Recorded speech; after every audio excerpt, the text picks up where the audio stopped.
She'd had the dog for 12 years. She thought she knew everything about him. Nobody in the family had seen anything like it before, not once in the years they had kept Nova.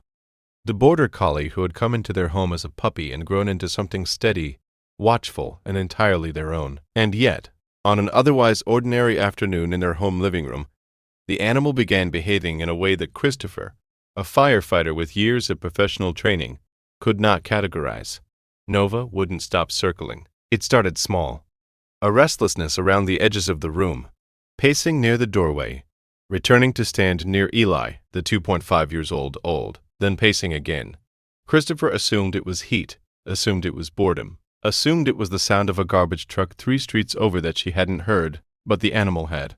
She told herself this because she was a firefighter, because she had professional frameworks for understanding behavior, because she had learned over years of working with human beings in distress that the most dangerous assumption is always the one that feels most reasonable. Eli sat on the living room carpet in a patch of afternoon light, utterly unbothered.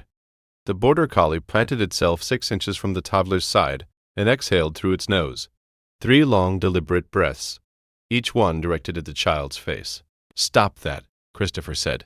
The dog looked at her for exactly 1 second, then looked back at Eli. This happened 4 times. 5 times, the animal was not aggressive, was not panting, was not seeking attention. It was, in the most precise language available, working. Doing something with a focus and a quiet urgency that Christopher did not have a word for, and therefore tried to dismiss. She called her partner. She said the dog was acting strangely. She was told dogs do that sometimes. She moved Nova to the back hallway and closed the door. The animal sat against it, did not scratch, did not whine, simply sat there and pressed its body flat against the wood, as if creating a seal between the hallway and the room where the baby was. Christopher went back to the kitchen, made tea, told herself she would mention it at the next vet appointment. She did not mention it, because 18 minutes later, everything else erased the need. Eli had been quiet for 6 minutes, which Christopher had registered as peaceful, when the sound from the baby monitor shifted. Not crying, something before crying.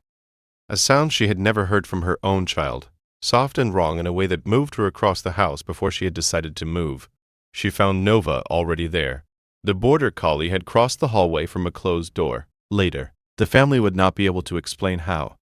The door would show no marks, no damage.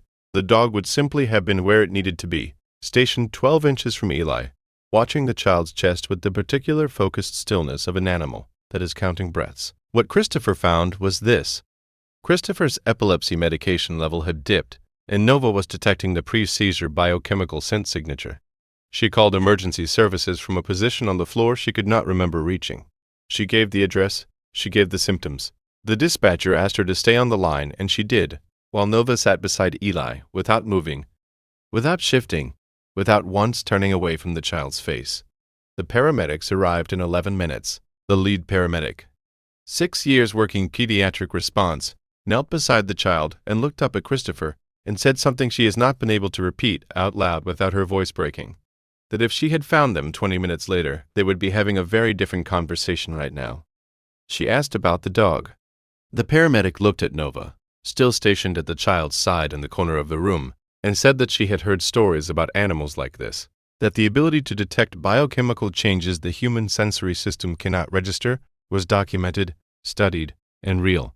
That this dog had been doing exactly what medical alert dogs are trained to do, without ever having been trained to do it. Christopher went back to the hallway that afternoon and stood in front of the closed door Nova had pressed against for 19 minutes. She stood there for a long time.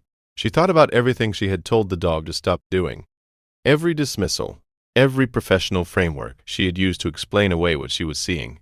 She thought about what it means to be trained in something and still missed the most important signal in the room.